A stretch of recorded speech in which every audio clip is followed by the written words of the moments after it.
The United States isn't looking so united these days.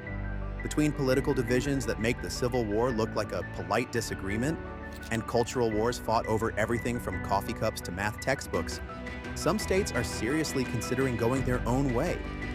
But which ones could actually make it on their own? Not just survive, but potentially thrive outside the Union? Today we're examining 5 U.S. states that have the resources, the economies, and frankly the attitude to successfully secede from the United States. This isn't fantasy, we're talking cold hard facts about GDP, military assets, and geopolitical realities that would make independence not just possible, but potentially advantageous. So buckle up because we're about to take a wild ride through some alternative American futures that might be closer than you think. First up is the obvious contender, Texas. The Lone Star State isn't just proud, it's been preparing for this moment since before your great-grandparents were born. Here's what most Americans don't know. Texas has a unique legal right to split itself into 5 separate states, written into its original annexation agreement. That's right, 5 Texases. Let that sink in for a moment. 5 governors all trying to out-Texas each other, 5 state legislatures competing to pass the most aggressively Texan laws imaginable, 5 competing power grids all failing at different times. It would be chaos. Glorious, beautiful chaos. Texas wouldn't just survive independence, it would probably end up dominating North America economically within a decade. With an economy larger than Russia's, massive oil reserves that could make OPEC nervous, and its own independent power grid, flaws and all, Texas has all the makings of a successful nation-state. The real question isn't whether Texas could go it alone, but what it would do first with its newfound independence. Probably start charging California triple for oil just for the laughs, or maybe finally build that border wall around the entire state. But here's where it gets really interesting. Texas has more Fortune 500 company headquarters than any other state. We're talking ExxonMobil, AT&T, Dell, American Airlines, and dozens more all calling Texas home. These corporations wouldn't just stay, they'd thrive without federal regulations slowing them down. Texas could become the ultimate corporate utopia, or dystopia, depending on your political leanings. Now let's talk about the elephant in the room, military power. Texas has 15 major military bases, including Fort Hood, one of the largest army posts in the world. All those soldiers, all that equipment, all that infrastructure would suddenly belong to who exactly? The new Republic of Texas or the United States? And let's be honest, we all know how that particular standoff would end. The real shocker would be if Texas didn't immediately launch its own space program just to one-up NASA. Next up is America's frozen attic, Alaska. The state's so massive and so empty it makes Montana look like downtown Tokyo at rush hour. Alaska has always been different from the rest of the states, and not just because you can see Russia from parts of it on a clear day. It's the only state with an active mainstream independence movement that's been part of legitimate political discourse for decades. The Alaskan Independence Party isn't some fringe group. It's had sitting governors, state legislators, and serious political influence. Alaska wouldn't just survive independence, it might overnight become the richest country per capita on Earth. Between its vast oil reserves, incredibly productive fishing industry, and booming tourism sector, Alaska has natural resources to spare. And with Russia literally visible across the Bering Strait, the new nation would have no shortage of powerful allies eager to do business. Imagine Alaska positioning itself as the Switzerland of the Arctic, neutral, wealthy, and happy, to sell resources to everyone regardless of their politics. But here's the real kicker. Alaska already handles most of its own infrastructure needs without waiting for Washington's approval or assistance. The state is used to solving its own problems when it comes to energy, transportation, education, you name it. In many ways, Alaska already operates like an independent nation. The only real difference would be keeping all that sweet oil money for itself instead of shipping billions down to the federal government every year. Now let's head to the opposite corner of the country, California. The state that's practically a nation already in everything but name. If California were an independent country, it would have the 5th largest economy in the entire world. Let that sink in.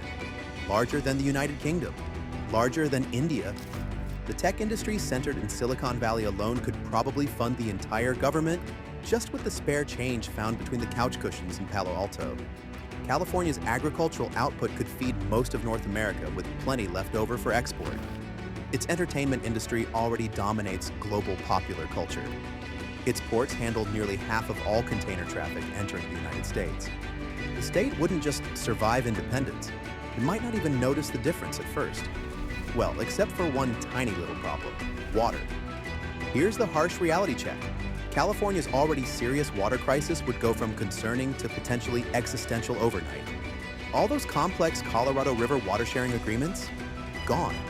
All the federal water infrastructure projects? History. California would suddenly need to get very creative very fast about securing its water future. Maybe they'd finally build those massive desalination plants they've been talking about for decades. Maybe they'd get serious about fixing the astonishing amount of water lost through leaky pipes and outdated irrigation systems. Or maybe they'd just start importing icebergs from Alaska and call it a day. But never underestimate California's secret weapon. Silicon Valley could probably invent some technological solution to the water crisis if sufficiently motivated. The bigger and more interesting question is whether an independent California would keep using the US dollar or create its own cryptocurrency called something like CaliCoin that fluctuates wildly based on Elon Musk's latest tweets. Our dark horse candidate is Vermont. The state so stubbornly independent, it makes Texas look like it has attachment issues. Vermont's secession movement is fundamentally different from the others. It's not born out of anger or resentment, but out of a quiet, deeply ingrained determination to just do things their own way. The state already boasts a strong local economy, impressive sustainable energy infrastructure, and a culture of self-reliance that would make the pioneers proud. Vermont could easily position itself as the next Switzerland, neutral, prosperous, and happily making artisanal cheese while the rest of the world burns. The state's small size and population would actually work to its advantage, making it relatively easy to feed everyone with local agriculture. And with Canada right next door, international trade would be simple to establish. The real challenge would be convincing Vermonters to actually go through with a formal declaration of independence, rather than just gradually ignoring the federal government until everyone in Washington forgets they exist. But here's the genius part of Vermont's potential strategy. The state could become a tax haven overnight. All those wealthy liberals in New York and Boston would be falling over themselves to buy Vermont citizenship if it meant lower taxes and an escape from whatever president they currently dislike.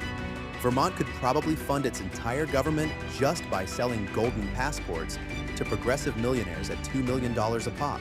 Finally, we come to the most morally and historically justified case for secession: Hawaii.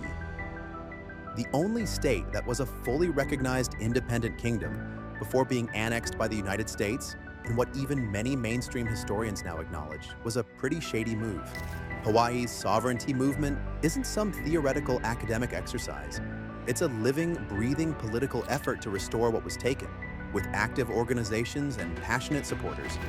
Unlike other states, Hawaii has a distinct cultural identity that predates American rule by centuries, complete with its own language, traditions, and systems of governance.